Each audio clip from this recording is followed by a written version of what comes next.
வணக்கம் நண்பர்களே, welcome to novel review. R Mahadevan. இதுதான் அவருடைய இயற்பெயரு. இத ரொம்ப அவருடைய புனை பெயரா தேவன் அப்படின்னு சொல்லி எழுதினாரு. 20ஆம் நூற்றாண்டுடைய தமிழ்ல ரொம்ப ஒரு காமெடி சென்ஸ் உள்ள ஒரு எழுத்தாளர் அப்படின்னா அது கண்டிப்பா தேவன் அவர்கள். ஒரு காலத்துல தேவன் அவருடைய எழுத்துக்கள் தொடரா ஆனந்த விகடன்ல வச்சு நிறைய கதைகள் எழுதினாரு.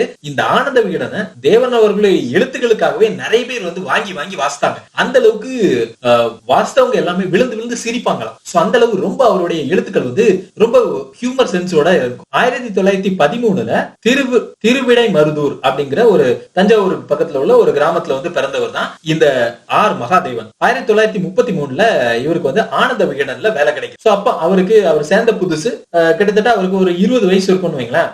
அப்போ அவர் ஒரு மிஸ்டர் ராஜாமணி அப்படிங்கிற ஒரு சின்ன ஒரு குட்டி கதை எழுதுறாரு. பயங்கரமான காமெடி சென்ஸ். அப்போ சீஃப் எடிட்டரா ஆனந்த விகடன்ல இருந்தவர் யார் அப்படின்னா கல்கி கிருஷ்ணமூர்த்தி. அவர்கிட்ட இந்த கதை போகுது. அவருக்கு ரொம்ப ரொம்ப பிடிச்சு போச்சு. அப்போ உடனே இந்த பையன் யாரு அப்படின்னு சொல்லி எல்லாம் விசாரிச்சு உடனடியா ஆர் மகாதேவனை ஆனந்த விகடனுடைய சப் எடிட்டரா போடுறாங்க. கல்கி கிருஷ்ணமூர்த்தி அவர்கள் சீஃப் எடிட்டராகவும் ஆர் மகாதேவன் சப் எடிட்டராகவும் பணியாற்றுறாங்க. அதுக்கப்புறமா கல்கி அவர்கள் விகடனை விட்டு 1942 வெளியில போயிடுறாங்க. அதுல இருந்து தேவன் அவர்கள் தான் மேனேஜிங் எடிட்டரா 1942 இருந்து 1957 வரை பணிபுரிஞ்சாங்க. இந்த காலகட்டத்துல கிட்டத்தட்ட 20 சீரியல்ஸ், அதாவது கிட்டத்தட்ட 500க்கும் மேற்பட்ட கதைகள், ஆர்டிகிள்ஸ், டிராவலாக்ஸ் எல்லாமே எழுதியிருக்காங்க. அது எல்லாத்தையுமே அவருடைய முக்கியமான பாயிண்ட் என்ன அப்படின்னா அது எல்லாமே அந்த ஹியூமர் சென்ஸோட இருக்கும். இதுக்காகவே அவருக்கு ஏகப்பட்ட வாசகர்கள் பட்டாலும். இவருடைய ஒரு ஆசை என்ன அப்படின்னா தான் எழுதின அந்த எழுத்துக்கள் தொடர் இருக்குல்ல, அது எல்லாமே புக்கா வெளியிடணும் அப்படின்னு சொல்லி. பட் அவர் ஆனந்த விகடன்ல வேலை பார்க்கும்போது அந்த கான்ட்ராக்ட் விஷயங்கள் எல்லாமே இருந்துச்சு. அதனால அவர் அதை புக்கா வெளியிட முடியல.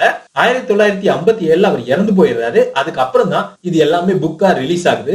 ரொம்ப ஷார்ட் டைம்ல இவர் ஏகப்பட்ட வெரைட்டிஸ் ஆஃப் ரைட்டிங்ல எழுதியிருக்காரு. டிராவலாக், துப்பறியும் நாவல்கள், articles, short stories, crime novels, இந்த மாதிரி ஏகப்பட்ட விஷயங்கள் எழுதியிருக்காங்க. தேவன் அவர்கள் எழுதின ரொம்ப ரொம்ப முக்கியமான படைப்புகள் அப்படின்னு பாத்தீங்கன்னா துப்பறியும் சாம்பு, ஜஸ்டிஸ் ஜெகநாதன் மாலதி, சிஐடி சந்துரு, லக்ஷ்மி கடாட்சம், ராஜாதின் மேனர், இந்த மாதிரி நிறைய ஜேர்னல்ல இவங்க எழுதியிருக்காங்க. நீங்க தேவன் அவர்களுடைய ஏதாவது ஒரு புக், இப்ப துப்பறியும் சாம்பா இருக்கலாம், இல்லனா சிஐடி சந்துருவா இருக்கலாம், இந்த மாதிரி ஏதாவது ஒரு புக்கை நீங்க வாசித்து பாருங்க. அவருடைய அந்த ரைட்டிங் சென்ஸ் இருக்குல்ல, அதுல நீங்க கண்டிப்பா you will fall in love. அந்த அளவுக்கு ரொம்ப விட்டியா, ரொம்ப ஹியூமர் சென்ஸோட எழுதுவாங்க. இவருடைய அந்த ஜஸ்டிஸ் ஜெகநாதன் நாவல் இங்கிலீஷ்லயும் டிரான்ஸ்லேட் ஆயிருக்கு. ரொம்ப சூப்பரான விஷயமா கிழக்கு பதிப்பகம் சார்பா தேவன் அவர்களுடைய பல நாவல்கள் வெளியில வந்திருக்கு. அதுல பாத்தீங்கன்னா துப்பறியும் சாம்பு, சிஐடி சந்துரு, அது எல்லாமே அந்த கிழக்கு பதிப்பகம் சார்பா வெளியில வந்திருக்கு. அவர்களுடைய வாழ்க்கை பாத்தீங்கன்னா ரொம்ப ஷார்ட்டா முடிஞ்சிச்சு. கிட்டத்தட்ட 43 வயசுல அவங்க இயற்கை எழுதிட்டாங்க. பட் ஏகப்பட்ட வெரைட்டிஸ் ஆஃப் ஜேர்னல் அவங்க எழுதியிருக்காங்க.